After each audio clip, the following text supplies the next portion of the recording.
Hola, buenas tardes. Soy Paula Iglesias y estamos en la grabación del segundo capítulo del podcast de neuropsicología de la Fundación AISE. Hoy estamos a miércoles 25 de febrero. Por aquí por Granada hace muchísimo frío, más o menos el mismo que el de Madrid, creo yo, José. Y bueno, y hoy la verdad que estamos súper contentas porque tenemos la suerte y el placer de tener pues, a un invitado que yo tenía muchísimas ganas de entrevistarlo y de hablar con él, que es José Mozo. Él es neuropsicólogo en IR Neuro, allí en Madrid. Tiene muchísima experiencia en el ámbito clínico, también formativo y académico. Y bueno, yo creo que además de poder contar con el lujo de tenerlo hoy aquí como invitado, pues también tenemos la suerte de que hoy la temática va a ser la exposición y el desarrollo de un caso clínico, que también es un ámbito muy demandado, ¿no? Que se demanda mucho en nuestro campo, ¿no? De conocimiento, porque yo creo que al final con este tipo de estudios se aprende mucho sobre determinadas entidades clínicas y neuropsicológicas, y además, pues bueno, al final es lo que hacemos, ¿no? En nuestro día a día, en la práctica diaria, y también con lo que más nos podemos nutrir mutuamente, porque muchas veces de un manual y de la teoría es muy difícil extrapolar luego, pues, o identificar determinados signos, determinadas síntomas, determinadas clínicas, o luego a lo mejor cómo saber llevártelo pues a una exploración o a un abordaje o a un tratamiento. Y entonces yo creo, pues bueno, que este formato ha sido un formato que desde redes la gente nos ha pedido mucho y hoy vamos a dar respuesta, y además una respuesta, bueno, pues yo creo que espectacular, porque es un caso muy, muy interesante. Aprovecho y os animo a que nos sigáis en redes sociales y en el canal de YouTube de la Fundación AISE, y que os suscribáis al canal para estar atentos pues, a todas las actividades de divulgación que estamos haciendo y que continuaremos realizando, porque la verdad que estamos súper agradecidos por la acogida que están teniendo todas nuestras iniciativas y todos nuestros proyectos. Así que ahí, la verdad, agradecer muchísimo a todo el mundo que saca un rato y que nos escucha, nos deja los comentarios. En fin, la verdad es que estamos súper contentos de cómo está saliendo todo esto. Y bueno, sin más, ya empiezo a darle un poco de paso a José, que nos cuente un poco, pues, bueno, cuéntanos cómo estás, si nos quieres contar algo sobre ti, en fin, háblanos un poco. Bueno, pues nada, Paula, en primer lugar, muchas gracias por invitarme hoy a este podcast, también a Juan y a la Fundación AISE.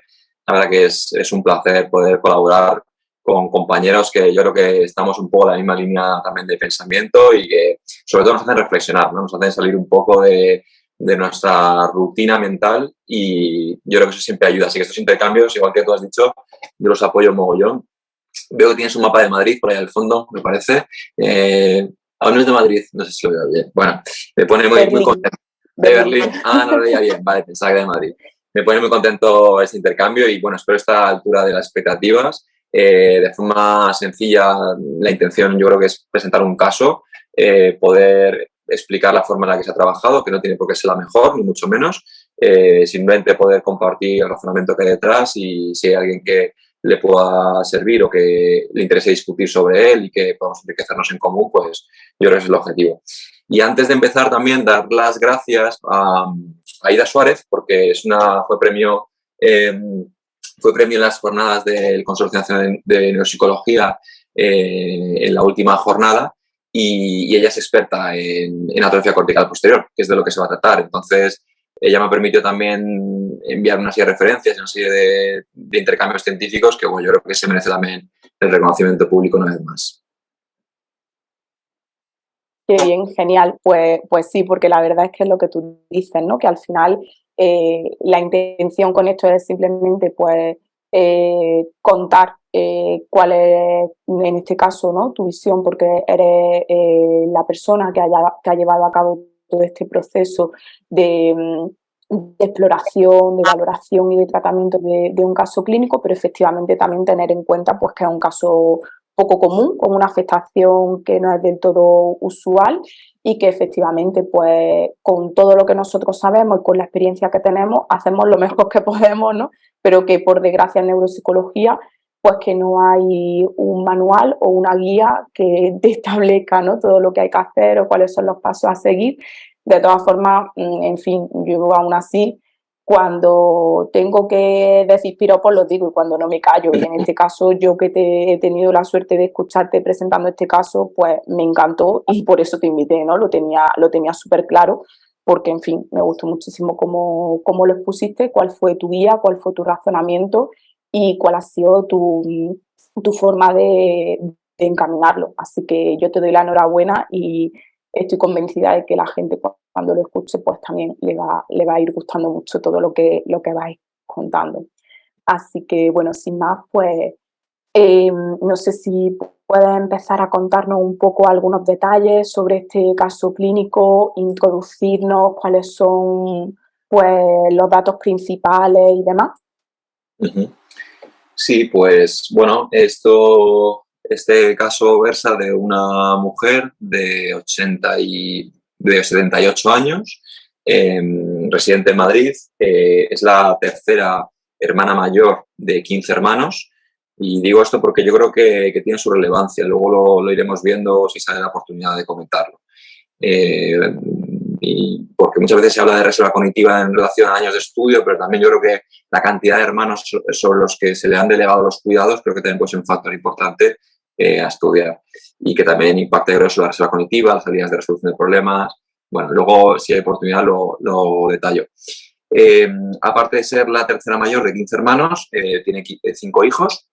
Ella estudió en su época hasta, pues, digamos que era una especie de formación profesional para hacer secretariado, pero finalmente una vez se casó, pues pudo ejercer un par de años y luego decidió, como se fueron encadenando los hijos, pues decidió ocuparse las tareas del hogar y ha dedicado toda su vida a eso, básicamente. Con lo cual, bueno, pues, dentro de la clasificación podríamos clasificarla como ama de casa, pero para mí es una superhéroe, porque al final no solamente tenía que tirar de 5 hijos, tenía también que tirar de 13 hermanos por debajo, que al final confieren cierta dependencia. Y bueno, ese es en líneas generales su situación descriptiva de ella.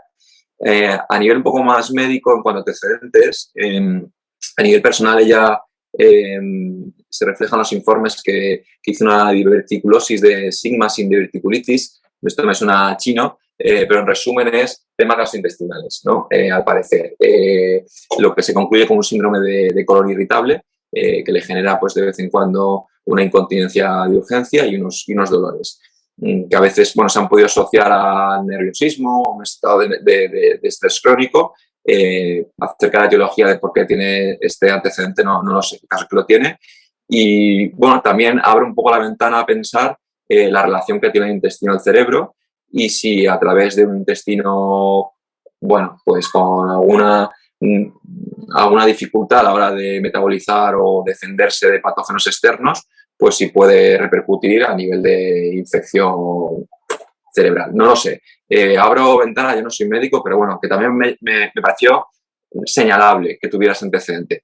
Y luego a nivel familiar, bueno, aparte de esos antecedentes no destaca ningún otro, y a nivel familiar destaca a su madre que cursó con enfermedad de Alzheimer y bueno, fue la causa también un poco de la muerte. Así que digamos que tendríamos ese cuadro. A nivel de factores sociales, es una familia pues relativamente, bueno, de clase media, vamos a decirlo de esta manera, y con buen apoyo social y con buenos recursos económicos, sin ser excesivos, pero vamos, que tampoco pasan penas. Vale.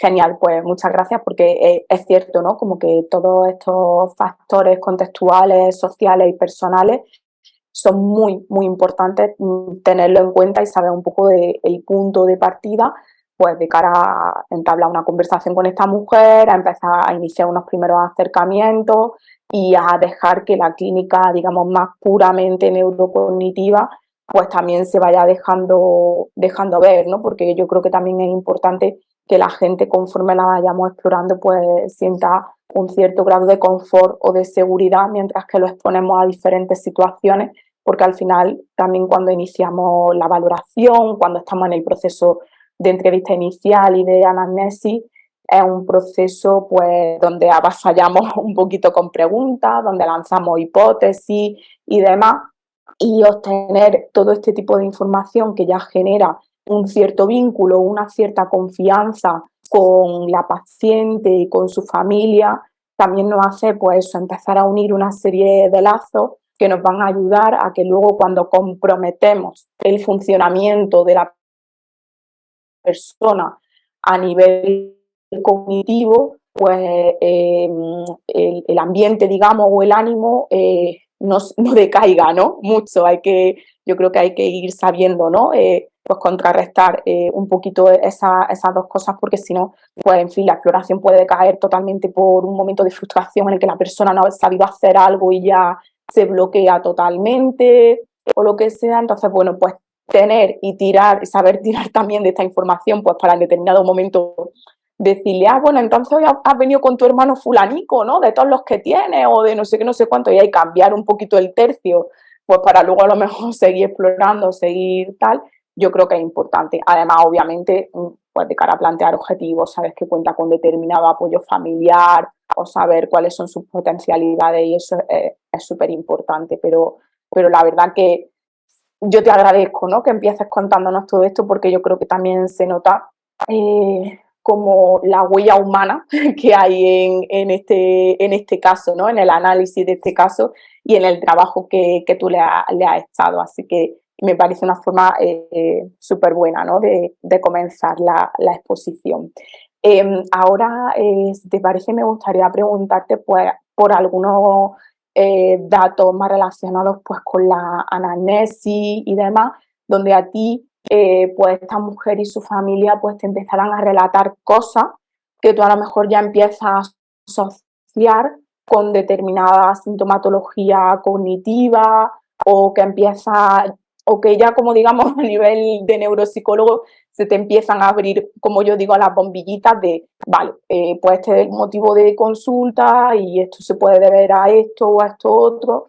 También sobre todo porque entendemos, bueno, pues que la forma de presentación de esta patología no es la normal y no es pues eso, pues es que estoy despistada o es que vemos que las cosas del lado izquierdo como que no le hace mucho caso, ¿no? Es decir, entramos en una patología en la que yo creo que unir y unificar como todo lo que le pasa a la persona y de ahí sacar conclusiones es difícil. Entonces, si esta entrevista puede servir como precedente a los profesionales del ámbito de la neuropsicología para saber qué se pueden encontrar en un caso así, yo creo que sería súper útil, ¿no? Para todos nuestros compañeros y también pues para la gente de a pie que esté interesada del tema o a lo mejor pues para una persona que empieza a observar determinadas cosas en un familiar o en un amigo, en fin,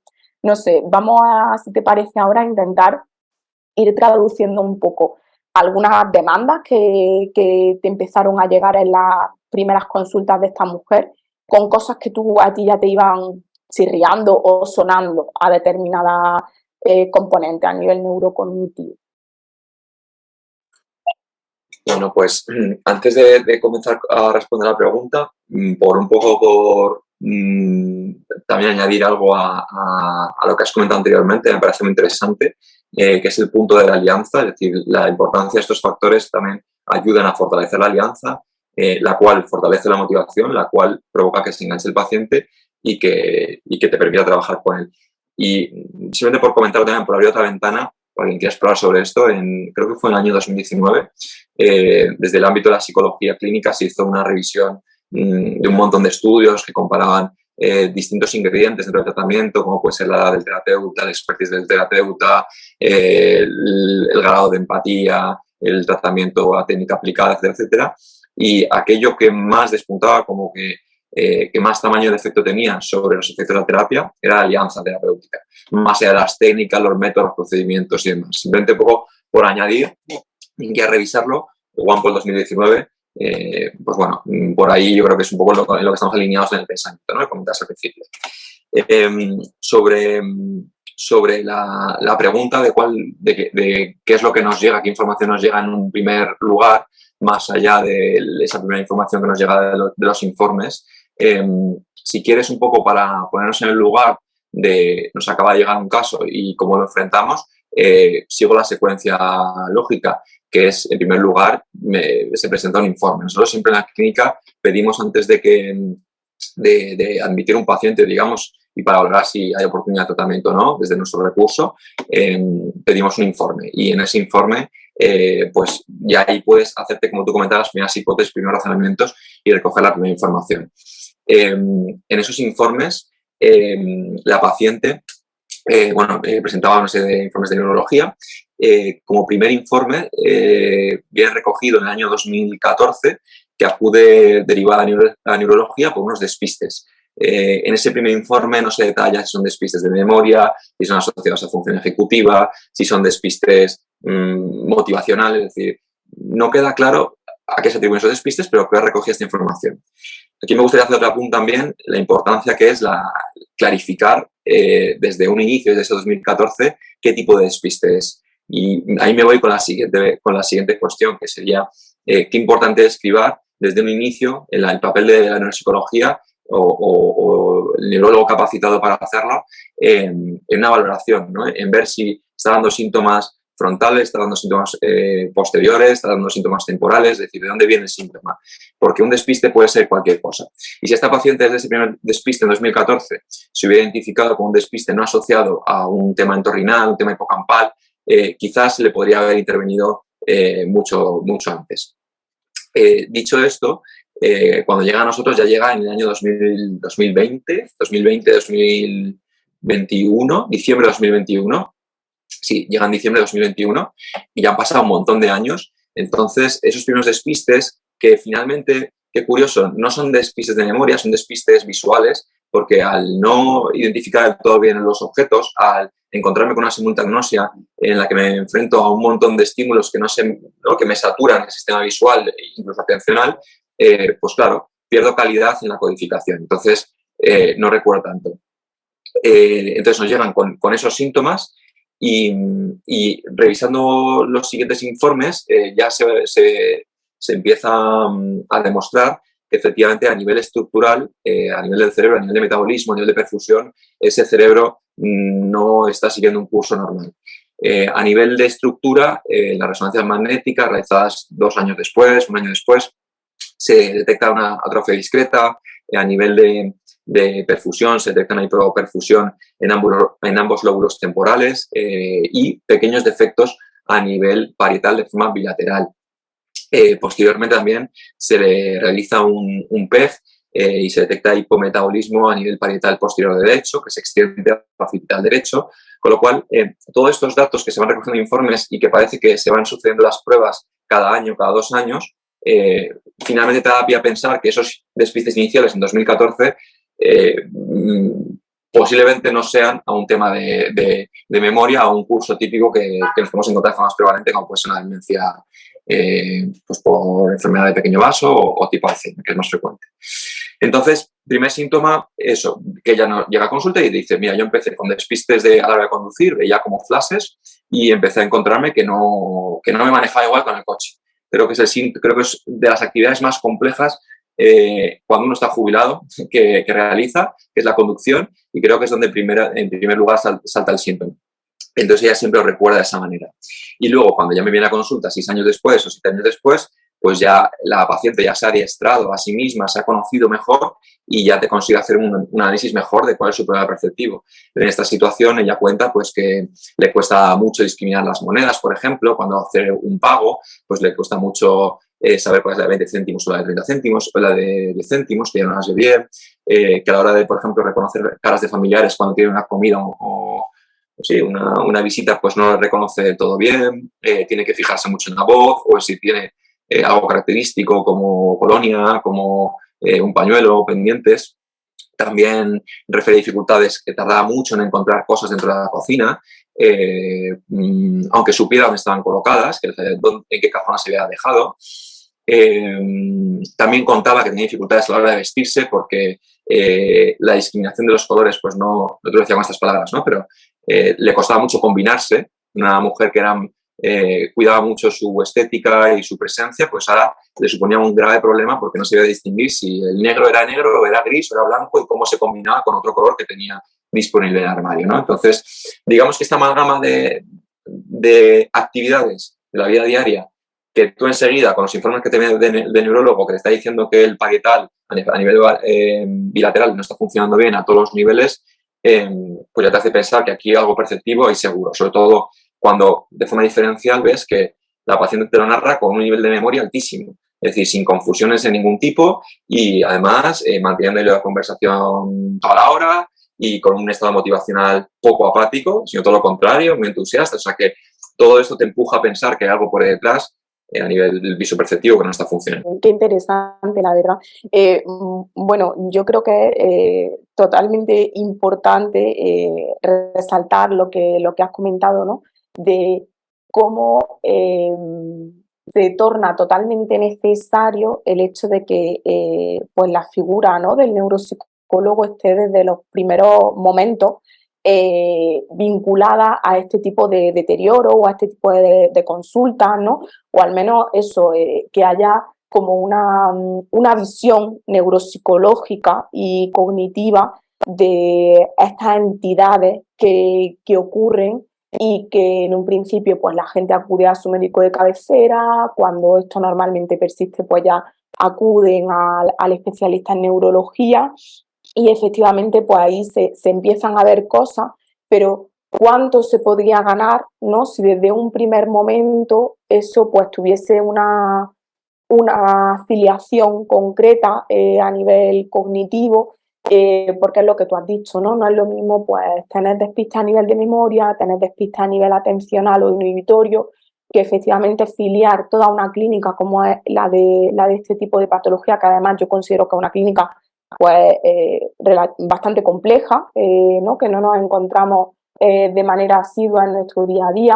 Y fíjate, ¿no?, como una persona que desde 2014 empieza con esta sintomatología, a vosotros os llega en 2020, pero bueno, más o menos ha compensado, ¿no?, todas sus actividades de la vida diaria. Pero es cierto que a lo mejor si se hubiesen empezado a trabajar antes, pues también se hubiesen ganado más estrategias, ¿no? Se hubiesen ganado más cosas, o bueno, o no sabemos si a lo mejor el avance pues podría haber sido un poco más lento o no, pero al menos no tener esa pregunta, ¿no? Como no tener ese interrogante. Entonces, es cierto que, bueno, al final en todas las patologías yo creo que sería importante que la figura del neuropsicólogo estuviese ahí, ¿no?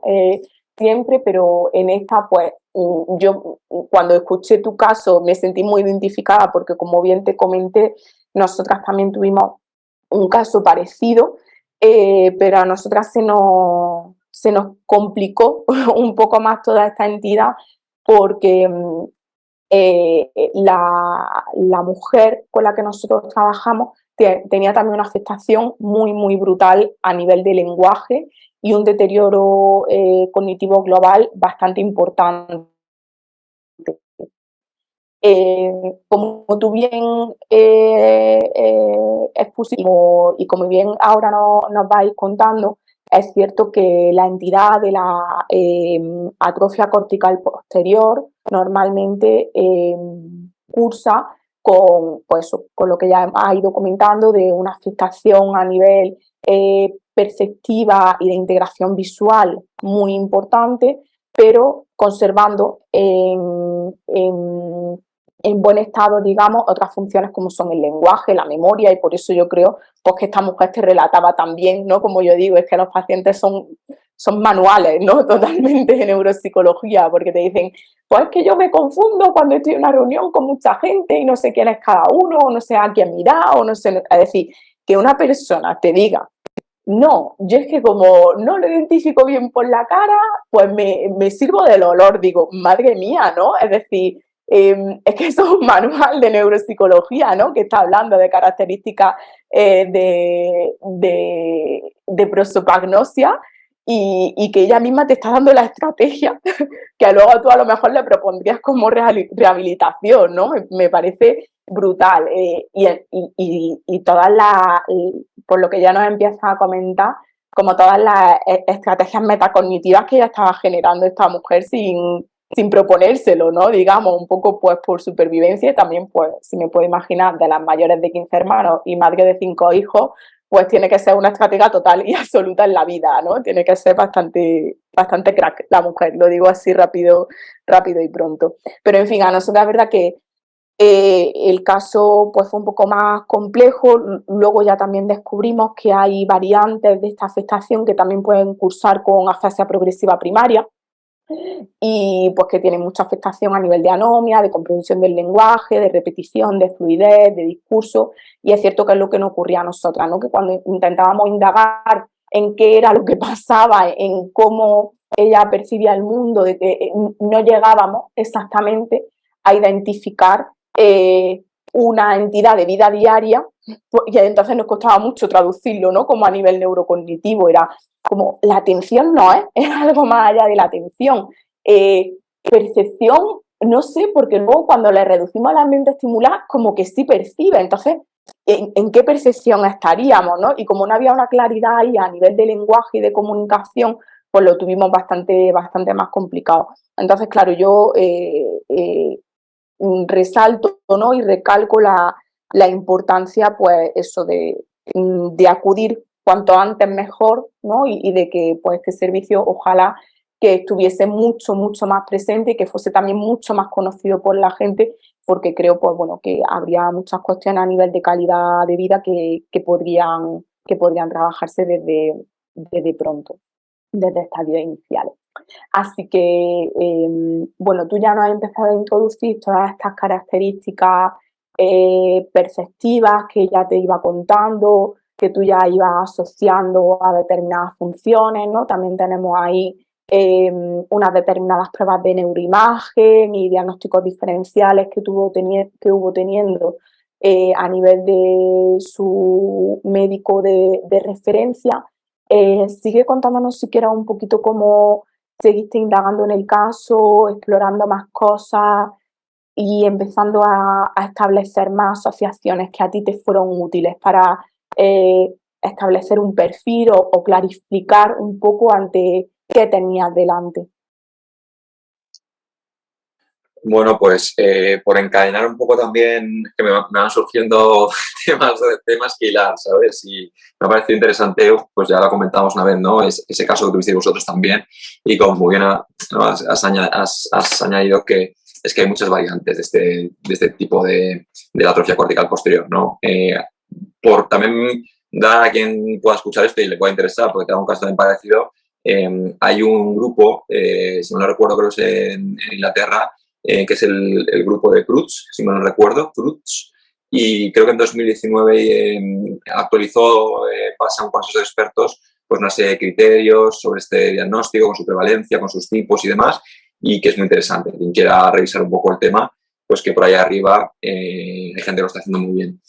Y comentando un poco las actividades diarias, ¿no? Es cierto que esta mujer ya a nivel premórbido pues tiene unos recursos previos muy potentes, ¿no? Que le ayudan mucho, como tú comentabas, a resolver, a tirar del carro. Yo creo que también está contagiada de un optimismo continuo, una curiosidad continua por aprender, que yo creo que eso la está salvando. Y de diseñarse continuamente estrategias y demás, ¿no?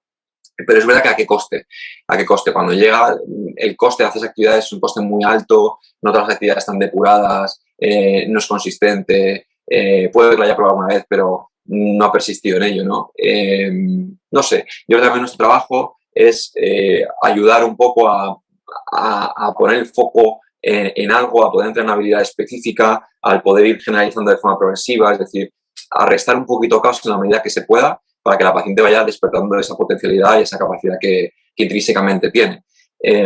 Entonces, curiosamente, cuando me puse a revisar el caso de forma más profunda, comparé un poco también la repercusión que tiene a nivel de actividades de la vida diaria una enfermedad tipo Alzheimer con una enfermedad con una variante del Alzheimer, que es este caso, ¿no? Y a nivel de actividad de la vida diaria tiene mucho más impacto, sobre todo en estadios iniciales, la atrofia cortical posterior. Es muy dependiente, toda nuestra vida diaria es muy dependiente de la visión, es muy dependiente de la atención y en el caso de estos pacientes es una de las cosas que primero falla. Entonces, bueno, la literatura recoge que el impacto es mayor en la atrofia cortical posterior, ¿no? Pese a que podríamos pensar lo contrario. Quizás porque el Alzheimer, cuando nos llega, ya está en un estadio más avanzado y, bueno, pues quizás ahí ya despunta más la dependencia. Así que, bueno, volviendo un poco al punto inicial, cuando antes se diagnostique, mejor para todos. A nivel neuropsicológico, a nivel médico ni nos metemos. Comentabas que exploramos, ¿no? Una vez que ya parece que está claro, está orientado el posible... Bueno, la fenomenología está orientada, parece posterior, parece cortical, parece bilateral, de ambos hemisferios. Tenemos los datos de que es una mujer pues, de cierta edad, que también puede estar por debajo haciendo cosas asociadas a la edad. Es decir, teniendo un poco encuadrado eso y orientado a la fenomenología, yo ahí lo que decidí es explorar en profundidad la percepción en su variante puramente visoperceptiva, en su variante somestésica, en su variante auditiva y luego en tanto las rutas dorsales, las rutas ventrales y las rutas que están a caballo entre la dorsal y la ventral. Entonces, digamos que cogí la mirada del cerebro, me fui para atrás y empecé a explorar por ahí en detalle. Y luego también exploré las partes delanteras, cómo estaba la atención, cómo estaba la memoria, cómo estaba el lenguaje, ¿no? Productivo. Entonces, con eso nos montamos un perfil del paciente que, como si fuera una balanza de la justicia, donde alguien le ha colocado ahí que tiene que ser de esa manera, que tiene que estar equilibrado, pues vemos cuáles son sus puntos fuertes y débiles, ¿no? Y como tú bien has comentado, ya solamente en la primera entrevista se ve cuáles son los fuertes, ¿no? Pero también creo que es interesante, a veces nos sorprenden la exploración, nos sorprenden las pruebas, salen cosas que, aunque parezca que una conversación que ya domina te hace un buen recuerdo, luego cuando la llevas un poco a desafío o cuando le sacas de esa temática, le llevas a la información novedosa, pues a lo mejor no rinde igual, ¿no? En este caso, la paciente, una vez valorada, pues muy bien, a nivel de memoria muy bien, a nivel de función ejecutiva, en la medida en la que se la podía valorar, pues muy bien, incluso por encima de su media, comparando un poco con Baremo también, con su grupo de edad. Tampoco presentaba semiología que pudiera preocuparnos. A nivel de atención, pues bueno, cuando llevas una atención sostenida bien, cuando llevamos una atención alternante, pues ya le costaba un poco más, ¿vale? Quizás ahí estaba un poquito por debajo del promedio. A nivel de expresión del lenguaje fenomenal, a nivel de memoria semántica también muy bien. Es decir, digamos que todo iba cuadrando con lo que sospechábamos, que era un tema puramente visoperceptivo, práxico y de cognición espacial. Digamos que nos quedamos con el parietal y nos quedamos con el occipital. Entonces, dentro de la percepción, dentro del estudio, de la exploración de detalles sobre estos tres grandes bloques, la cognición espacial, las praxias y la visopercepción, pues fuimos explorando la percepción del color, la discriminación de imágenes, la discriminación de objetos, discriminación de tamaños, volúmenes, sonidos, etcétera, etcétera. Me gustaría explayarme más, pero bueno, venga, voy al lío. Por ejemplo, del tema del color, conseguimos hacer, ya me meto un poco en tratamiento, ¿no? Pero que consiguiera ya clasificar, usar su función ejecutiva para que los colores fueran o cálidos o fríos, ¿no? Que no tuviera toda esa cantidad de amalgama a discriminar del naranja, el marrón y el rojo, que se parecen tanto, ¿no? Entonces, bueno, percepción del color, efectivamente, un poco regular, sobre todo en corteza visual V4, es decir, más cercanas al occipital, no tanto temporales. En la discriminación de imágenes, una cosa curiosa también es que a veces te podía percibir objetos visualmente, por ejemplo, te podía reconocer un ordenador, pero cuando se lo pones al ordenador en imagen, no te lo puede escribir. Esto estoy investigando y es un tipo de agnosia escrita que se llama picture agnosia, se llama agnosia en la imagen, y debe ser que influye algo relacionado con los contrastes de luz y la percepción de la profundidad. Por lo tanto, claro, cuando la valoramos, tendemos siempre a valorar con pruebas que usan 2D. Tendemos a usar el Boston, tendemos a usar el BOSP, el BORB, todo pruebas también visoperceptivas o del lenguaje que cargan mucho en imágenes, ¿no? Las formas también, tuvimos que discriminar si al menos tenía la percepción de formas simples, como cuadrados, como triángulos, como círculos, estrellas, cruces, y fuimos también explorando otras más complejas.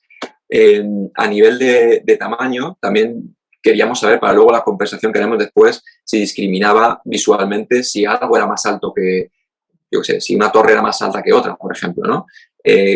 A veces el tamaño nos da mucha información sobre la estructura perceptiva de lo que vemos y, por tanto, sobre la estructura semántica. Nos conecta también dentro de la semántica con su función y con su significado. Es decir, ¿qué es eso?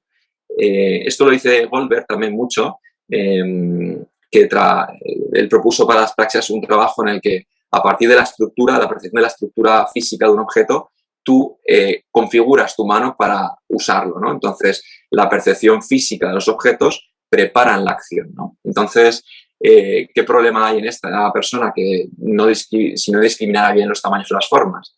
Que no puede, por tanto, deducir qué es eso. Volúmenes también valoramos, por ejemplo, poníamos unas pelotas más pequeñas, otras más grandes, identificábamos si era capaz de discriminar eso. Todos también lo fuimos comparando de forma somestésica. Le poníamos en una pelota, luego le poníamos otra que era más pequeña, le hacíamos comparaciones de igualdad o diferencia y luego también comparaciones en una mano y otra. Un poco un modelo tipo Perfetti. A nivel auditivo también comparamos la discriminación de sonidos, de voces. Y aquí, por ejemplo, a ella le costaba bastante. A veces sonidos muy claros como el de ambulancia, policía, lo podía discriminar bien, pero otros sonidos, por ejemplo, como el sonido de la cafetera o el sonido de la lavadora, no lograba de discriminarlo del todo. Nos hacía pensar algo que no sospechábamos, que es una agnosia posiblemente visual, una fonoagnosia. También texturas tuvimos que valorar a nivel visual, si era capaz de discriminar texturas. Esto me llamó la atención luego leyendo que tiene su relevancia. Visualmente, discriminar las texturas, pues no te acercas a tocar lo mismo una lija que te puedes acercar a tocar una mesa de madera pulida. Entonces, la percepción de cómo te acercas al objeto puede tener también su consecuencia negativa. Y esta ailoagnosia no solamente la valoramos en el visual, sino también a nivel de textura somestésico. También discriminamos la percepción en función de sus pesos, si había una posible paragnosia, si conseguía discriminar los pesos de los objetos. Esto puede ser útil pues, a la hora de hacer un alcance, coger una batidora y discriminarla de otro elemento que no sea una batidora, pues puede ayudar también. También, por supuesto, valoramos en el visual caras, pusimos caras simples y también el reconocimiento de caras, que se ha descubierto que es otro factor perceptivo que se puede disociar del propio hecho de la cara. Es decir, no es lo mismo discriminar una cara que no discriminar una cara con su emoción. Y en ese sentido, pues ella era capaz de discriminar la emoción relativamente, sobre todo cuando implicaba movimiento. Por ejemplo, si yo elevaba las cejas, si yo sonreía, si yo hacía algún tipo de gesto no verbal también con el resto del cuerpo, pero en estático es imposible. Y rasgos de cara tampoco. De hecho, hoy justo casualmente le he preguntado que si ella es capaz de reconocerse en el espejo y me ha dicho que no, que lleva muchísimos años sin reconocerse en el espejo y la verdad que se me ha roto un poco el corazón, la verdad, porque tiene una repercusión también, una persona que ha cuidado tanto la estética, una repercusión a la hora de autoimagen, de autoconcepto, y ella que se maquillaba, pues ahora no se puede maquillar porque pone el pintalabios en la nariz y el quita ojeras en otro lugar. Y ya por ir finalizando, pero no enrollarme mucho, pero yo creo que es importante también, cuando se tenga en cuenta la evaluación de la percepción, no solamente centrarse en las pruebas que quedan muy limitadas a aspectos de imagen, sino también ir recorriendo todas estas micromódulos dentro de la percepción que sabemos de sobra que son específicos. Una de las ventajas y desventajas de la percepción es que va por módulos. Entonces, bueno, puede haber muchas disociaciones. Y ya por terminar, pues también exploramos si había dificultades en la percepción 2 dimensiones, 3 dimensiones, como hemos comentado antes, si había, por ejemplo, defectos de profundidad, a la hora de, por ejemplo, hacer alcances. En este sentido, todo iba bien y bueno, pues también otro tipo de praxias pues, a nivel de imitación, exploración con la mano cuando coge el objeto, porque si no explora bien, tampoco lo puede conocer bien. Y bueno, también por último, la imagen visual que tiene ella en la mente. Porque una cosa que nos puede ayudar mucho a compensar es que si tú preimaginas, si tú preparas al cerebro, si preparas a la percepción con una imaginación previa y sus características, te va a ser más sencillo encontrarlo que si no. Todavía tiene tremendas dificultades para imaginar. Es una cosa muy curiosa, pero es verdad que se solapa mucho la imaginería mental con la percepción visual. Y en este caso, pues la tiene afectada también y le cuesta mucho imaginar, aunque tú se lo guíes, la imaginación. Así que todo eso, Paula, exploramos. Pues bastante. La verdad es que, bueno, yo te agradezco que haya, no, en absoluto yo te agradezco que hayas indagado, ¿no? Tan profundamente como en todos los subgrupos perceptivos que explorasteis, porque creo, y de ahí la relevancia, ¿no? De exponer hoy este caso, que como son exploraciones que no solemos hacer en nuestra práctica clínica, porque no suele ser una entidad que a lo mejor no es lo que más común te encuentras, ¿no? Pues normalmente pues, nos encontramos cosas de memoria, cosas de atención, cosas de funcionamiento ejecutivo y demás. Es cierto que, pues, que a lo mejor como toda esa indagación que no es que realizaste y también, yo siendo sincera, en los tipos de exploraciones que solemos realizar o en los protocolos que cada uno nos vamos generando poco a poco, ¿no? En base a nuestra experiencia, pues a lo mejor una sistematización tan profunda de la exploración de la percepción no está. Y hoy, pues gracias a todo lo que tú nos estás contando, podemos, ¿no?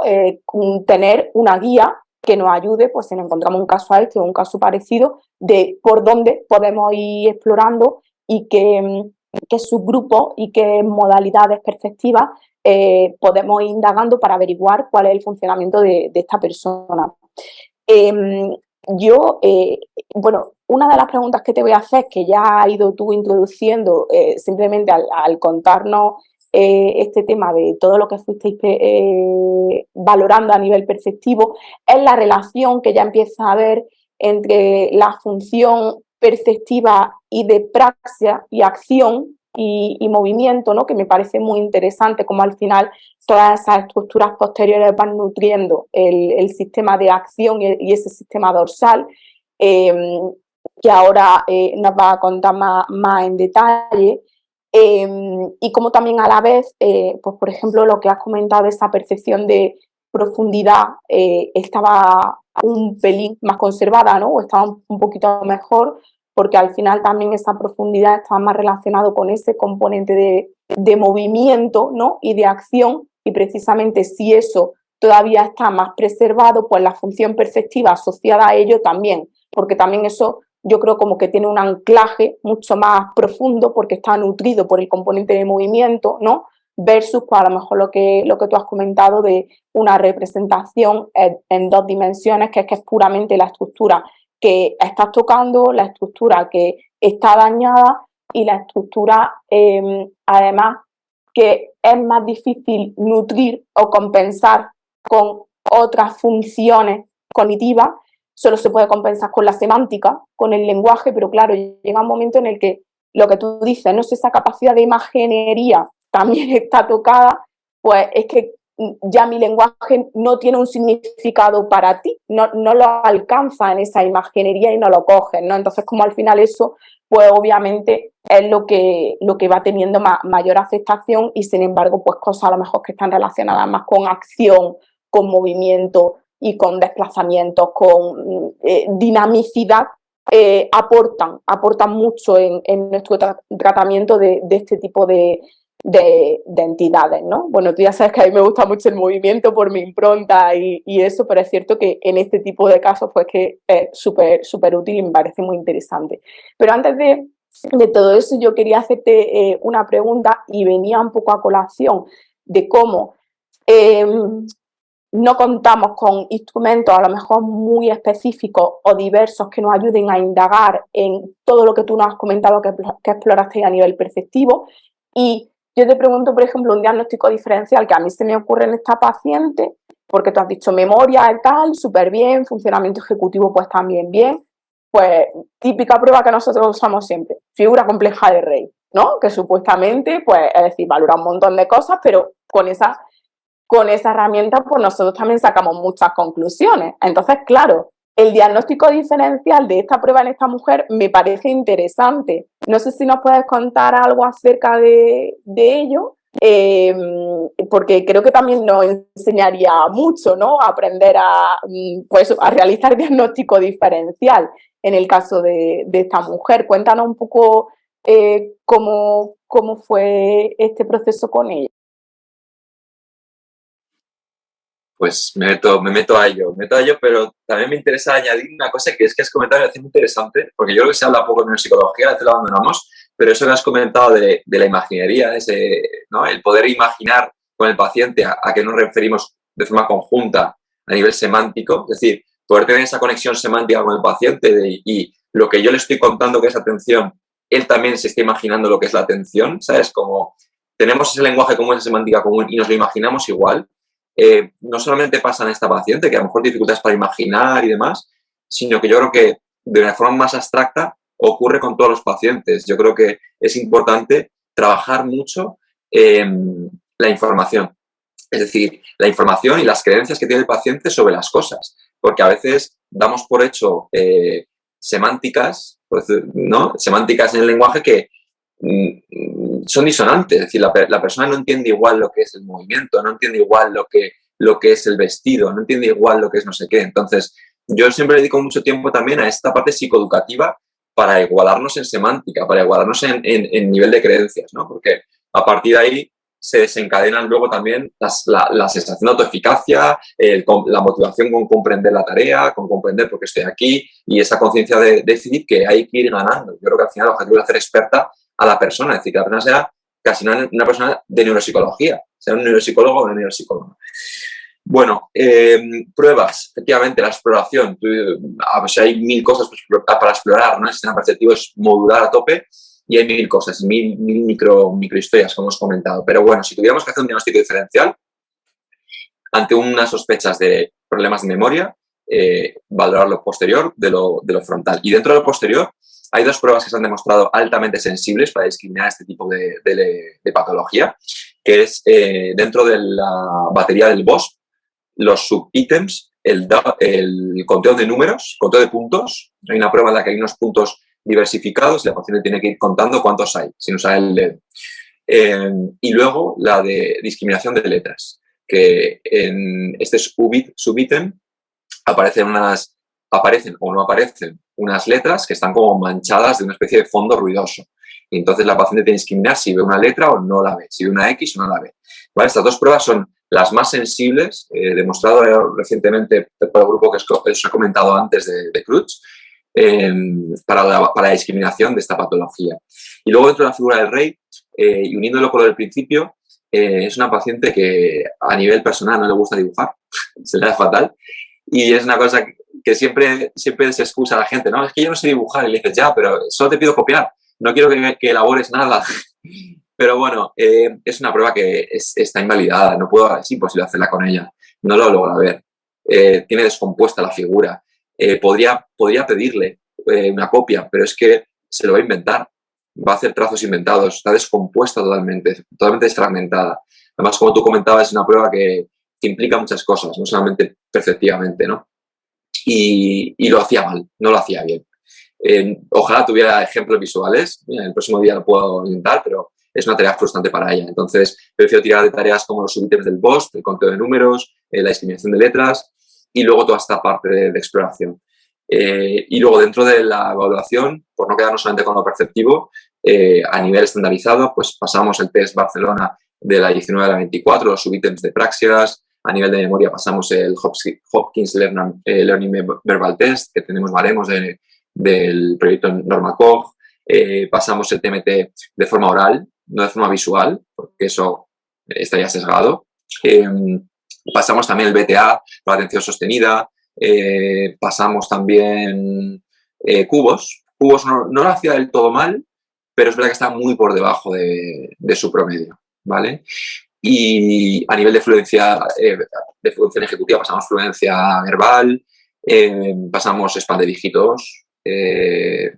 Bueno, pues con lo que tienes, que te pueda hacer un poco una batería, más o menos, que puedas estandarizar, pues para tener un registro por lo menos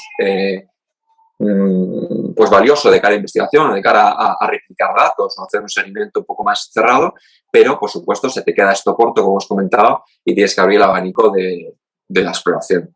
Así que bueno, respondiendo a tu pregunta, Rey, no way, y luego percepción, pues valorar praxias con Barcelona, dot counting y letter y discriminación de letras del BOSP. Genial, genial, maravilloso. Muchas gracias. Vale, bueno, pues no sé si a lo mejor te parece que nos puedes terminar un poco de contar, pues cómo ya ha terminado todo el proceso de valoración, cuáles fueron como vuestras conclusiones con respecto al perfil y tal. Y bueno, ahí también es cierto que me gustaría preguntarte, porque yo normalmente cuando termino de cerrar un perfil neurocognitivo, pues tengo una reunión con la persona y con la familia, les voy contando todo, un poco como todo lo que he visto y voy asociando, pues claro, pues todo lo que ellos han contado en entrevista inicial a nivel de vida diaria y eso, pues como que le doy una respuesta, ¿no? O una versión o una asociación desde mi campo. Y normalmente la gente no es que se relaja, sino que se tranquiliza, ¿no? Porque es como, claro, cuando no sabes de neuropsicología o no sabes de cerebro, como es normal que no sepa gran parte del mundo, ¿no? De la sociedad, pues dices, ¿qué cosas me están pasando? Esto es muy raro, ¿no? No sé de dónde viene, no sé a dónde va, pero sin embargo, cuando nosotros le damos un sentido a nivel de perfil neurocognitivo y a nivel de afectación, normalmente la gente se queda tranquila, ¿no? Porque es que, pues no es, pues simplemente no es que se me vaya la cabeza o no es que no me funcione, sino que todo esto tiene un sentido y normalmente, pues eso, ahí tanto la familia como la persona se encuentran como un poco comprendidos y arropados porque saben pues que esto viene de un curso, tiene un porqué y también como ya nosotros hemos entendido cuál es el perfil y lo estamos presentando, también empezamos a proponer opciones, ¿no? Para que ese perfil pues tenga un funcionamiento adaptativo lo mejor posible. Así que un poco preguntarte pues por esos aspectos.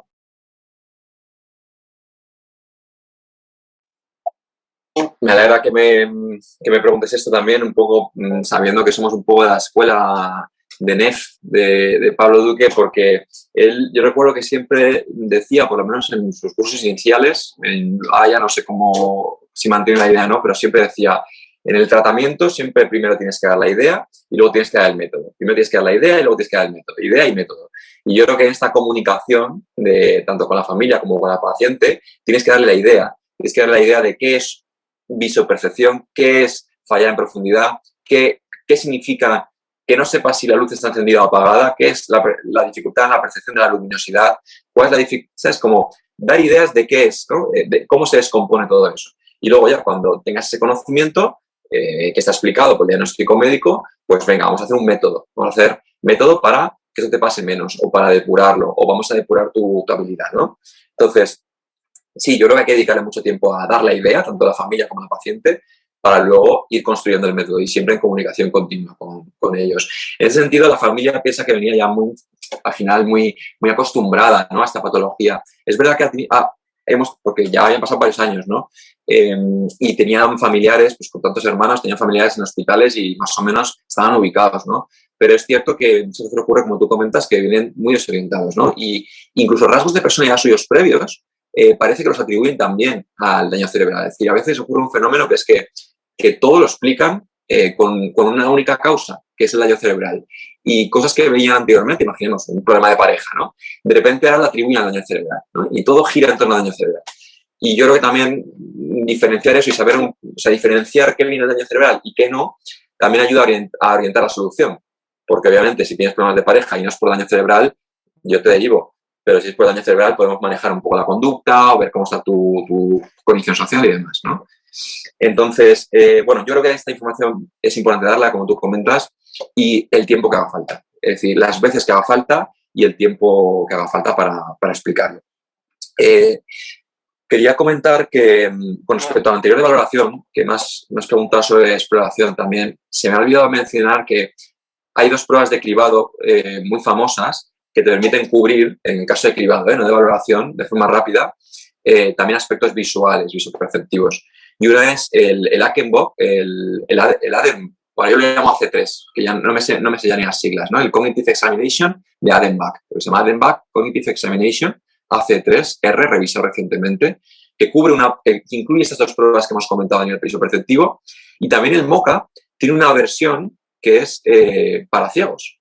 Entonces, sepamos que podemos usar también esa versión. Y curiosamente esta paciente, cuando le pasamos la versión habitual, la que carga en visión, pues salió deterioro cognitivo con una puntuación muy por debajo, ¿no? De 21,5 sobre 30. Pero cuando le pasamos el adaptado, saca una puntuación totalmente normal de 18 sobre 22. Con lo cual, bueno, yo creo que siempre está bien también esas dos herramientas rapiditas, respondiendo a tu pregunta anterior. Y creo que lo de la familia creo que también he respondido, Paula, no sé, tú me dirás, porque ya no sé si por las horas o qué.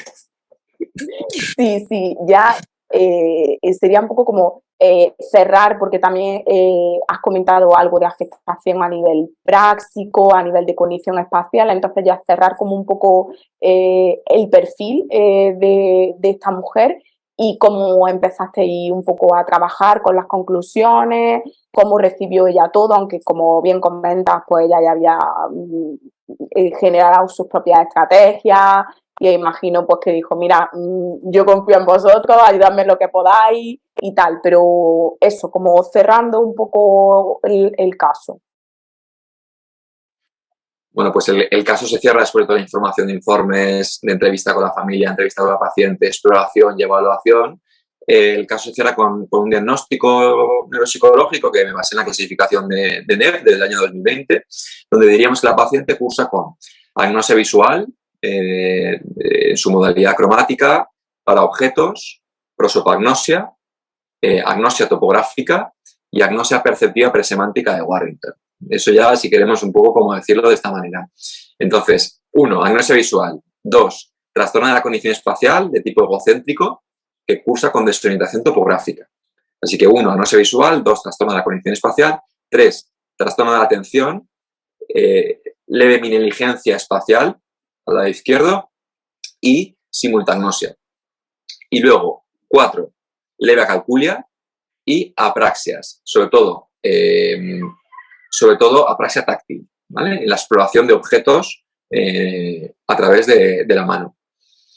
Y luego la agnosia esta de la imagen que he metido ahí como una cosa extra, pero que no estaría recogido en esta clasificación. Así que, por resumen, se cierra el caso con agnosia visual, sobre todo de tipo perceptiva, trastorno de la cognición espacial, de tipo egocéntrico, trastorno atencional, simultagnosia y mineligencia atencional, y acalculia y apraxia. Vale, genial. Pues bueno, yo creo que al final esta evaluación tan exhaustiva pues efectivamente te lleva a este perfil, ¿no? Tan completo. Es cierto que es un perfil de afectación bastante complejo, que ahora ya nos irás contando pues cómo lo encaminaste y demás. No sé si antes de intervención, porque a mí me parece muy interesante todo el análisis que hace de esa afectación que va desde lo posterior al sistema práctico. Sé que tú por ahí también has estudiado mucho todo el componente de imagen, está asociado a esta asociación, ¿no?, entre percepción y acción. Entonces, no sé si crees que ahora podría ser el momento de hablar un poco de todo eso. Bueno, pues sí, efectivamente, para conocer los objetos visualmente, primero hay que experimentarlos, ¿no? Yo creo que antes que, o sea, efectivamente el niño cuando va desarrollándose va adquiriendo cada vez mayor precisión en su visión, ¿no? Pero la percepción ahí como súper aguda de ver los detalles incluso dentro de la cara de la madre y eso se va desarrollando como más lento, ¿no? Primero el niño empieza a tocarse, a tocar sus costados, tú sabes bien, a empujar con los talones, empieza como a encontrar su cuerpo en interacción con el entorno, ¿no? Y luego, posterior a ello, va dominando esa parte para también ir depurando la parte visual, ¿no? Y luego finalmente, conforme va entrando sonidos familiares, pues va encajándolo, va perfeccionando el reconocimiento de voces e incluso va pudiendo repetir voces y va pudiendo fonarlas, ¿no? Digamos como una evolución así a cascoporro. Entonces, en esta paciente, para poder percibir bien visualmente, pensamos que era imprescindible que aprendiera a tocar. O sea, era imprescindible. Y para aprender a tocar hay que aprender a explorar. Digo ella tocando con el objeto. Entonces, una de las partes principales con la que comenzamos fue con la compensación con otro canal perceptivo, que era el somestésico. Entonces, iniciamos con tratamientos de comparación entre texturas, utilizamos diferentes partes del cuerpo, no solamente las huellas dactilares, sino toda la palma.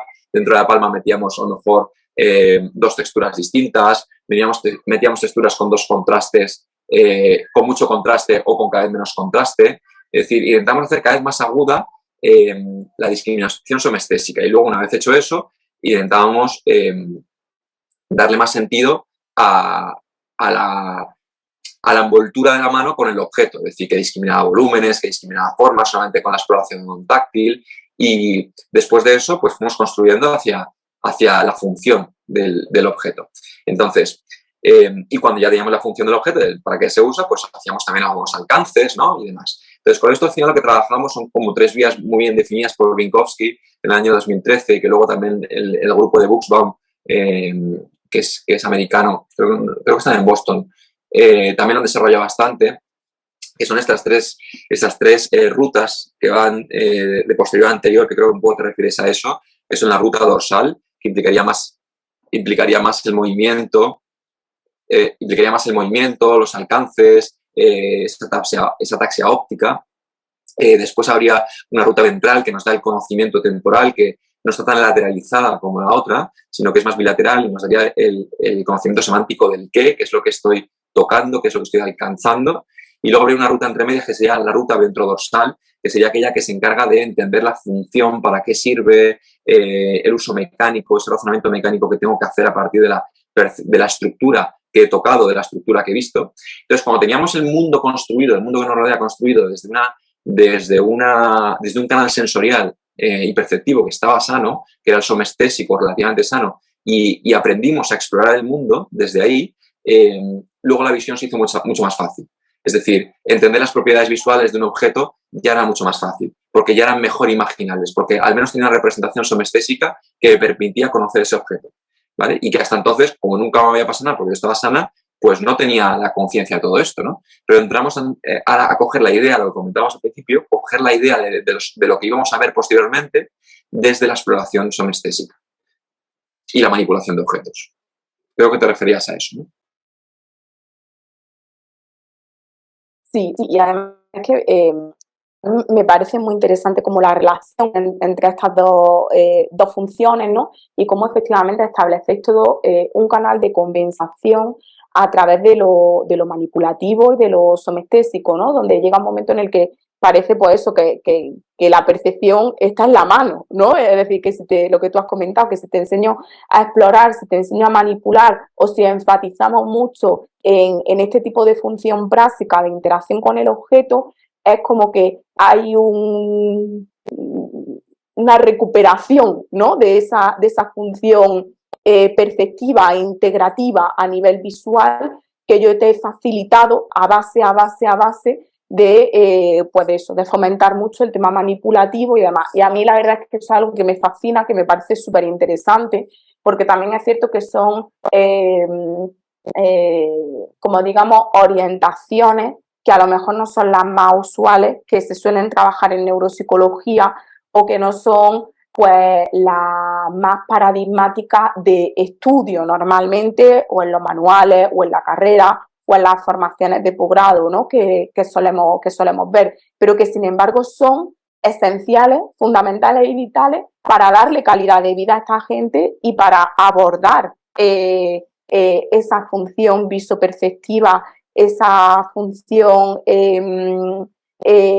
espacial, ¿no? E integrativa visual, porque es lo que tú también has dicho desde el principio, es que al final la visión la tenemos súper integrada, la tenemos súper automatizada y cuando empieza a fallar nos damos cuenta de lo fundamental que es, pero también nos damos cuenta de lo unida que está a la función corporal, a la función de movimiento y a la función de acción, ¿no?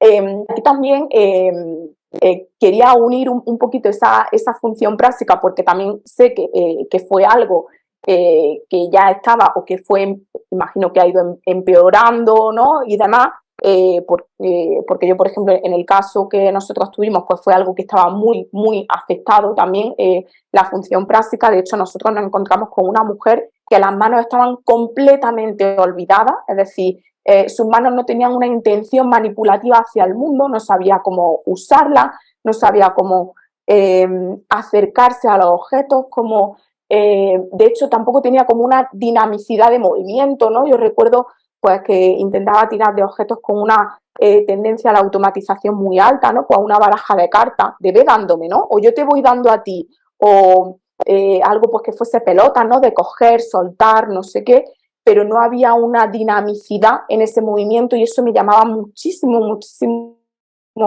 la atención porque era algo como súper sistemático que siempre ocurría en su sistema. Y de hecho, hay un signo que en su momento dijiste cómo se llamaba, pero que no me acuerdo y que comentándolo con mi compañera Ana le dije, tía, esto era lo que le pasaba a nuestra paciente y José le ha puesto el nombre que yo no sé lo que era, que es el signo este de que cuando va a tocar algo es como que hace así un golpe, es decir, no sabe cómo tocar algo, ¿no? Ni cómo interaccionar manipulativamente con el objeto. Y entonces lo que hace es, pues yo tengo aquí esto, ¿no? Y hace como así. Y eso yo recuerdo que tú cuando pusiste el caso dijiste que tenía un nombre y dije, porque es que además en ella era súper sistemático ese signo.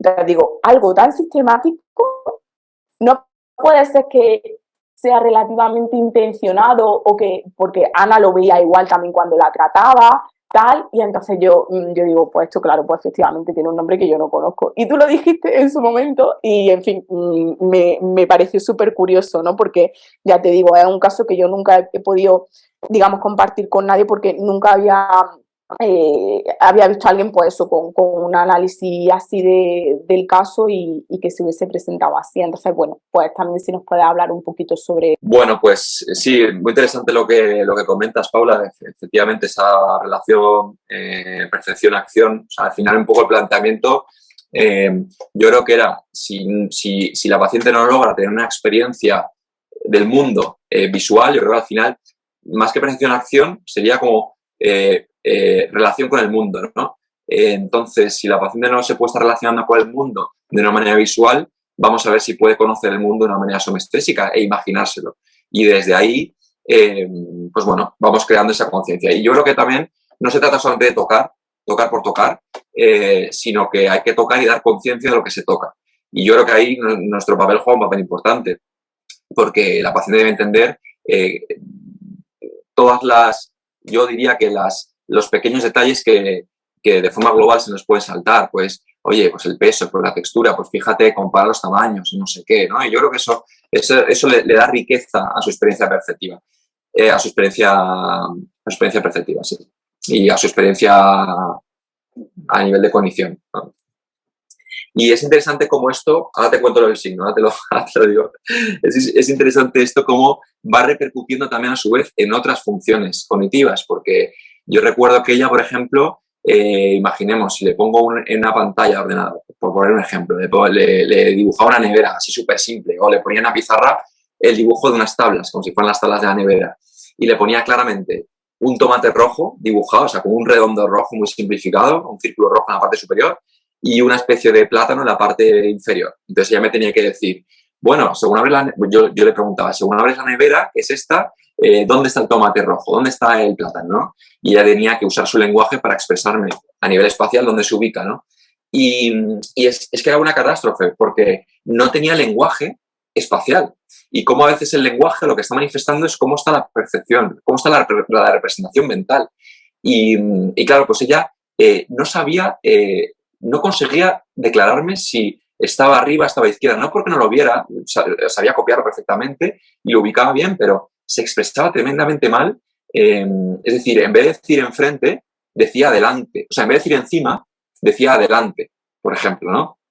O en vez de decir derecha, izquierda es más obvio, ¿no? Pero este tipo de juegos de voy hacia adelante o voy enfrente o voy encima, es decir, entender esta tridimensionalidad del espacio, cao. Y conforme fuimos ganando experiencia a otros niveles, desde la compensación de otros canales, su expresión, que también fue muy, muy corregida, digamos, fue mejorando bastante, ¿no? Y eso también, esa expresión del lenguaje, esa compensación de otra función, que se expresaba con más criterio a nivel espacial, le fue permitiendo también percibir más en detalle lo espacial. Entonces, bueno, diría que en este punto es importante trabajar, es decir, si esta paciente me llega en el 2014, pues a lo mejor tiro directamente de trabajarle por restitución lo perceptivo visual, pero ya con 6 años, 7 años de evolución y tal, prefiero compensarla y empezar por ahí, ¿no? Y creo que esto fue una vía. Y una vez tengo compensada la vía con otras vías, una vez la tengo compensada con otras vías perceptivas, puedo escalar a otras funciones cognitivas que la puedan ir compensando. En este caso, como es el lenguaje, por ejemplo, o la función ejecutiva, como veremos.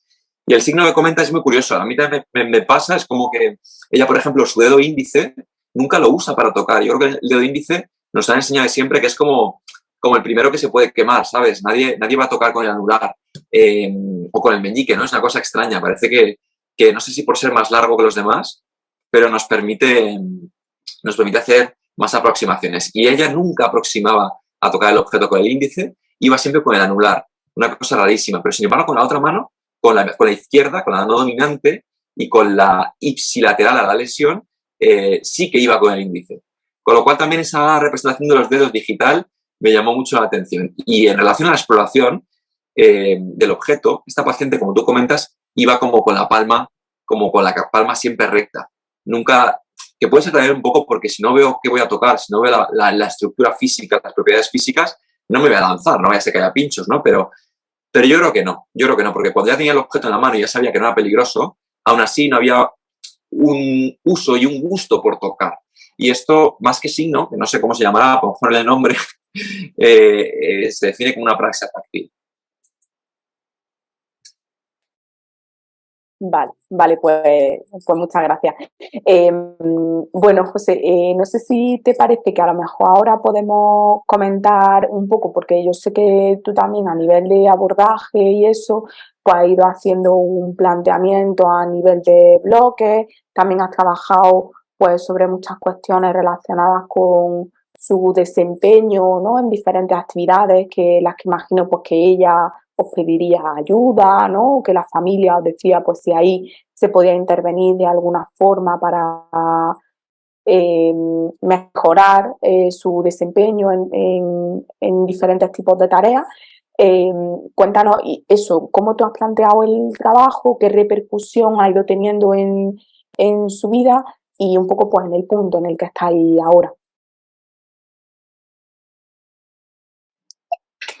Bueno, pues cuando la paciente viene con esta amalgama de síntomas y al final esta confusión de que algo va mal, pero no sé muy bien decirte qué es, porque es todo a la vez, yo creo que lo primero es priorizar y darle como orden a todo esto, ¿no? Entonces, en esa primera entrevista, pues, o en esas entrevistas sucesivas, claro, me dice que el champú no lo detecta bien del gel, el vestido de combinación de colores que hemos comentado, la lavadora de las teclas que ya no sabe ni dónde está la P de programa, el teléfono, los iconos, se hace un lío y no sabe quién le está llamando, ni siquiera logra leer las letras. A nivel de lectura, a veces comete errores de lectura. A la hora de preparar comidas, abre la nevera y no discrimina bien cuál es el bote del ketchup y cuál es el de la mayonesa. A la hora de ver facturas de electricidad, ya ni te cuento, con lo mal adaptadas que están a nivel de papel. Y bueno, y a nivel de transporte, pues esa desorientación, por ejemplo, no logra ver el número del autobús ni las letras y tal. O sea que te dan mil cosas, ¿no? Entonces, yo le propuse siempre empezar por bloques. Es decir, vamos a empezar por algo y vamos viendo cómo se nos da dando, ¿no? Entonces, el primer bloque, inicialmente, fue el trabajo de percepción, puro y duro sobre la percepción visual. Es decir, vale, si tienes un resto perceptivo conservado, vamos a ver en qué es. Es decir, es luminosidad, es profundidad, es formas, es volúmenes. Es decir, ¿qué te queda a nivel perceptivo? Vale, genial. Pues como te queda eso, vamos a insistir en eso para darle conocimiento y que tú ya sepas que eso existe en el mundo y que eso se representa en objetos. Es decir, los cuadrados son igual a televisiones, los círculos son igual a pelotas y así, ¿vale? Entonces, primero trabajar sobre el resto perceptivo, visual. Después, cuando no fue posible y el resto perceptivo estaba agotado, ya no había por dónde tirarle y por dónde darle más conciencia, tiramos a compensar, y lo que he comentado antes, por otras vías sensoriales. En este caso, primero la somestésica y luego también irla integrando con la auditiva. Entonces, la auditiva es verdad que es mucho más compleja de acercarla al tacto. Yo creo que casi todo lo que suena no se toca. Me da la sensación que el sonido te avisa de cosas lejanas, pero no te avisa de cosas cercanas, ¿sabes? Al igual que lo somestésico te avisa de lo cercano y es muy difícil lo lejano, lo auditivo es como que está siempre lejos, ¿no? Entonces, realmente integrar lo que toco, lo que veo y lo que oigo es muy complicado, ¿vale? No siempre encontramos ejemplos. Pero bueno, la teníamos ahí donde también íbamos de vez en cuando compensando. Y luego, cuando esto no era posible, pues tiramos de la compensación de otras funciones, como comentaba el lenguaje, ¿no? De que describiera mejor un objeto, de que con función ejecutiva agrupara mejor los objetos, que eran iguales, que encontraba diferencias entre colores, entre objetos. Bueno, pues como pues te puedes imaginar, distintas funciones van compensando el problema perceptivo. Y eso a nivel de déficit. Yo mis tratamientos siempre los baso en la CIF y digamos que la CIF concibe la salud y la discapacidad como una condición que es dinámica y que hoy me encuentro mal, pero mañana me puedo encontrar bien. Y dentro de esa condición, iniciamos por el trabajo de déficit, digamos por los procesos, por los componentes puros, de esta manera, y después saltamos a un bloque de actividades, ¿no? A mí sí me gusta ir saltando, me gusta hacer un poco bloque de perceptivo, pero ¡pum!, le meto la transferencia a un bloque de actividad. Entonces, en la CIF, el segundo bloque sería el de actividad, donde ahí está lo que comentamos del uso del teléfono, del aseo, del vestido, del uso de transportes, etcétera, etcétera. Entonces, ahí fuimos viendo cómo las estrategias, la conciencia, primero usada en el entrenamiento por componentes y las estrategias que fuimos enseñando en ese entrenamiento podían irse o no aplicando en actividad, ¿vale? Y así fuimos como perfeccionando la técnica y el método. Es decir, cuando íbamos a actividad y aplicábamos, por ejemplo, el hecho de que fuera tocando, que explorara mejor, por ejemplo, a la hora de cocinar, o que, por ejemplo, con la función ejecutiva colocara mejor en su nevera los productos, pues íbamos comprobando si era efectivo o no y si no lo íbamos depurando. Entonces, se trataba de darle conciencia en déficit y encontrar estrategias y luego llevarlas a transferencia a la actividad de la vida diaria, ver si eran aplicables y si no, volvíamos al déficit y depurábamos hasta mejorar el método, ¿no? Hasta un método que ya pudiera integrar y que pudiera realmente aplicar de forma muy automatizada, ¿no? Con ejemplos, como ejemplos de... Bueno, eso por un lado. Y luego, por otro lado, aparte del trabajo restitutivo y aparte del trabajo compensatorio, metimos el trabajo sustitutorio, que es que, oye, cuando ya no hay tu tía, pues le metemos etiquetas en los armarios para que ya aprenda a clasificar y que los productos de limpieza siempre estén arriba, los productos de aseo estén en el medio y los productos irrelevantes o de otra cosa abajo, ¿no? Entonces, o en la nevera siempre que las frutas estén abajo y los botes arriba y así. Etiquetados y pistas visuales, ¿vale? Se me nota ya el cansancio, yo creo, ¿eh? Bueno, tiro. Y entonces, como ejemplos, por ejemplo, de actividades que llegamos a compensar, bueno, tengo algunas imágenes, pero no las puedo mostrar. Pues, por ejemplo, con ojos cerrados la pusimos a atender, ¿no? Por ejemplo, eso sería un trabajo compensatorio de otra modalidad perceptiva, que en este caso es la somestésica, para que ganara mayor conciencia y habilidad. Y además también estamos poniendo en marcha la función espacial, porque dentro de un tendedero tiene que recordar dónde ha colocado, si la tira 1, la tira 2, la tira 3, a la izquierda o a la derecha, ¿no? Con lo cual era una tarea muy integrativa que le permitía ir poniendo en marcha no solamente los somestésicos, sino somestésico con cognición espacial. Porque hasta ahora ella solamente tiraba de cognición visual con cognición espacial. Entonces, bueno, pues es una tarea que integra y que puede ser útil a la hora de atender, pues, que haya un sistema que de repente, pum, empieza a aparecer y empiece a verse como útil, ¿no? Y no sé si quieres que te vaya poniendo ejemplos de las actividades o con esto valdría, o se cuenta un poco, Paula. Sí, bueno, yo creo que más o menos la idea general sí que se ve muy bien, pero a lo mejor si quieres, porque yo recuerdo que comentaste algún ejemplo pues de orientación topográfica, ¿no? De cómo trabajaba para ir a la línea de metro, ¿no? Si había algún momento de desorientación o algo así. También me resultó muy interesante cómo enfocaste y el tema como del el ruido visual en el ámbito de la simultagnosia, ¿no? Pues cómo poder ayudarla en ese tipo de situaciones. O sea, si puedes poner un par de ejemplos breves, yo creo que estaría genial. Vale, pues seré breve.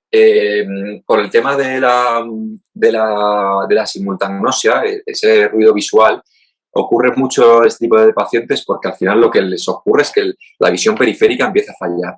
Entonces, como empieza a fallar, en la lectura, la predicción que uno hace cuando empieza a leer con el prefijo de la palabra, al no tener periféricamente el final de la palabra, uno no logra ver más global, digamos, la palabra, ¿no? Entonces, si las palabras están muy juntas o si las letras son muy pequeñas, todo al final se vuelve muy, muy caótico, ¿no? Entonces, en este caso concreto, para la saturación visual, lo que usamos fue la aplicación del grupo inglés de Aida Suárez, donde trabaja Aida Suárez, y donde ha diseñado ella la aplicación, ¿cómo se llama esta aplicación?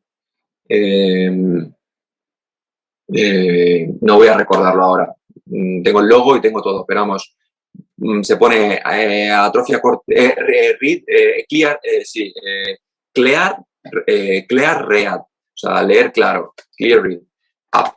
Entonces, esta aplicación lo que te permite es subir un texto, un audiolibro o acceder a noticias y tú, como terapeuta, manipular la distancia entre letras, su tamaño y que entre línea y línea se vuelvan opacas, pueda haber menos ruido. Es decir, que en vez de leer un párrafo completo de 5 líneas, puedas leer por párrafos aislados, o sea, por líneas aisladas, ¿vale? Entonces, bueno, esa aplicación es un recurso muy interesante y es gratuito y compensamos sustituimos la parte esta de lectura y de jaleo visual con ello. Y luego, en relación al otro que has comentado, de la orientación, es muy interesante porque es verdad que ella tiene la rutina de los domingos ir a misa. Y entonces, a veces se pierde y a veces no. Y sobre todo se pierde cuando va acompañada. Y es verdad que además de un tema de desorientación topográfica, hay un componente ahí de atención dual importante. Entonces, en cuanto hay un mínimo despiste y ella no está pensando continuamente en la estrategia de orientación, que ahora comentaré cómo es, pues ya, claro, el mapa que se ha elaborado es confuso y no sabe volver. Entonces, por un lado, hemos tenido que entrenarla a consultar continuamente los dos de forma alternante las dos estrategias que te voy a comentar, que es acerca del destino y acerca de dónde está mi cuerpo con respecto al destino, ¿vale? O sea, tuvimos que trabajarla atencionalmente y con la estrategia esta. Entonces, para no desorientarse, lo que tenía que hacer la paciente es usar dos estrategias, una alocéntrica y otra egocéntrica. Entonces, la paciente, antes de salir de su casa, primero tenía que montarse el mapa mental con las referencias alocéntricas de mi casa con respecto al destino, ¿dónde queda? Pues queda enfrentada, o queda en diagonal a la derecha, ¿no? O queda a la derecha, o queda a la izquierda. Es decir, primero, las cosas de fuera, ¿dónde quedan entre sí? ¿Vale? O, por ejemplo, el supermercado, ¿dónde queda con respecto a la iglesia? Pues el supermercado queda a la izquierda de la iglesia. Esa es la estrategia alocéntrica. Es una que eso te permite, dentro del mapa, ubicarte porque no se van a mover de sitio, siempre van a estar en el mismo sitio. Las cosas con respecto a sí, las de fuera. Y luego está la estrategia egocéntrica, que es pensar, vale, yo me estoy moviendo, voy en línea recta. Si voy en línea recta desde que he salido de mi casa, debo tener la iglesia enfrente, porque si está enfrente de mi casa y yo no me he movido, eso sigue igual. Ahora, estoy atenta, dualmente, es lo que decía, estoy atenta a alternar, estoy alternando el foco entre el destino donde quiero ir y mi cuerpo. Ahora mi cuerpo ha hecho un giro, atenta. Vale, he hecho un giro a la derecha, con lo cual reflexiono. ¿A qué lado me queda ahora el destino que estaba enfrente? A mi izquierda. Vale, continúo andando. Ojo, estoy atenta, he hecho otro giro. mi cuerpo ha girado, me pregunto, ¿dónde está? Entonces vas alternando todo el rato o sea, vas alternando el foco por un lado de forma alternante y por otro lado vas revisando continuamente alocéntricamente dónde están las cosas y egocéntricamente dónde están las cosas. Y en esa alternancia es donde ella le ha permitido orientarse.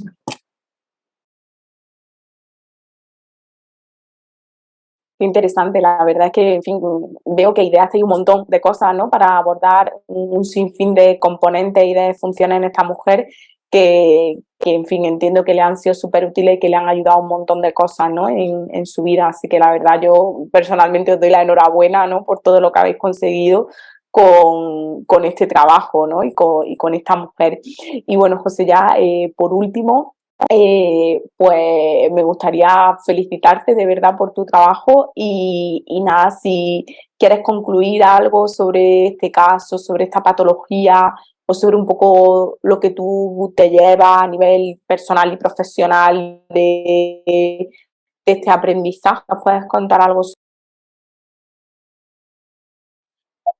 Bueno, pues gracias a vosotros por la invitación.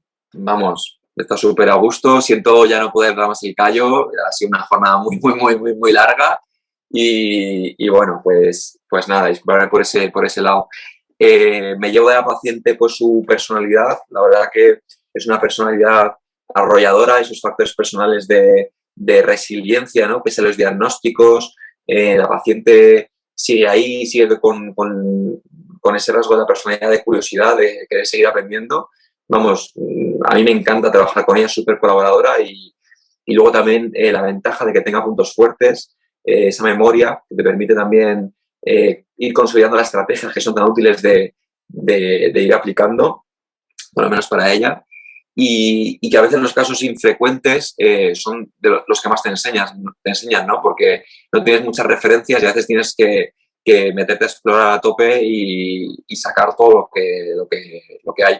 Y ya simplemente como apunte final, me gustaría también comentar que a nivel de investigación, junto con Rubén Pérez Elvira, neuropsicólogo y profesor de la Unidad Pontificia y neuropsicólogo de NEPSA Rehabilitación, hicimos un análisis de EEG con esta paciente hace poco y vimos cómo en este tipo de patologías la red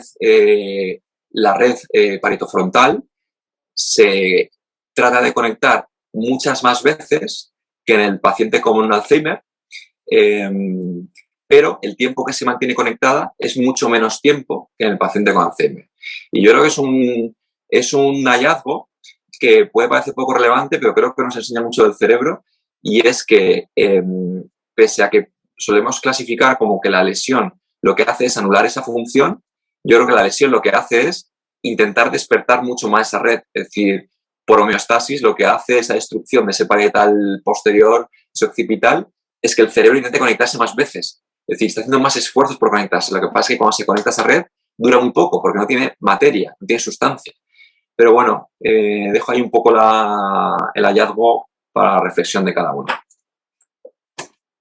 Pues sí, la verdad es que esta última reflexión me parece súper interesante porque, como tú bien dices, puede enseñar mucho sobre el funcionamiento del cerebro y sobre, efectivamente, yo creo, muchas hipótesis, ¿no? Que se vienen lanzando en los últimos años de lo que parece que realmente pasa, que no es que haya una conexión, digamos, del sistema, sino que a lo mejor no hay una integración tan potente, ¿no? de las vías que unen las funciones. Entonces el cerebro necesita como mucho costo y mucha energía para crear función de esa unión, pero que realmente no es que haya ahí un lago, sino que es que el cerebro está intentando unirse, pero esa unión pues ya no está tan fuertemente integrada o consolidada y entonces no produce, ¿no? Pues una función exitosa. Y ahí yo abro otra pregunta que no es para que se responda, pero en fin, es una inquietud, ¿no? que yo tengo y que, por ejemplo, Jorge Sepulcre, en algunas de sus exposiciones yo lo he escuchado, que nosotros a nivel de rehabilitación, en esa unión, cuando promovemos o cuando, o decir, que esas áreas se unan, porque ya de por sí no están integradas, ¿no? Como nos gustaría, digamos, estamos provocando que haya una mayor progresión, algunas veces a lo mejor de la enfermedad, porque estamos ahí desgastando a tope, o estamos ayudando, ¿no? Que eso hay también, eso ya para otro capítulo, porque en fin, ya esta hora no podemos más, pero me parece también muy interesante y a mí hay algunas veces con algunos pacientes que me inquietan, ¿no? Y que digo, voy a parar aquí, es decir, no te voy a meter más caña porque no, ¿vale? Porque esto es degenerativo tal y voy a intentar como medio seguir automatizándote un poco y que fluya la cosa y no te voy a saturar totalmente, obviamente en un daño cerebral sobrevenido, saturación a tope, ¿no? Pero en un caso de demencia, ahí eso creo que es un paradigma interesante a analizar. Así que bueno, después de esta última rayada, que no vamos a cerrar concluyendo, sino con una pregunta, que eso está bien, de nuevo, de verdad, darte las gracias por tu tiempo, por presentarnos este caso, por el análisis tan estupendo y exhaustivo que ha hecho de esta mujer, por esa evaluación tan pormenorizada que hiciste de todas las funciones relevantes para entender su perfil cognitivo y bueno, de ese tratamiento que, en fin, yo creo que ha ayudado muchísimo a ese sistema familiar, a esa mujer y que al final yo creo que es lo que a nosotros nos llena, ¿no? En el día a día, ayudar a las personas con las que trabajamos, pero también creo que es interesante compartirlo, porque si no se queda dentro de tu sala o dentro de tu barrio, dentro de tu centro de trabajo, y creo que con esto la gente puede aprender muchísimo. Así que yo creo que también toda la gente que te escuche pues te agradecerá esto y todo lo que estás dando hoy y dando. Así que nada, agradecerte de verdad este rato que hemos estado y nada más. Y ya pues cerraríamos el capítulo de hoy y nos vemos en el próximo capítulo del podcast de neuropsicología de la Fundación AISE. Y nada más, muchísimas gracias por acompañarnos en este día y os esperamos en próximos episodios. Gracias.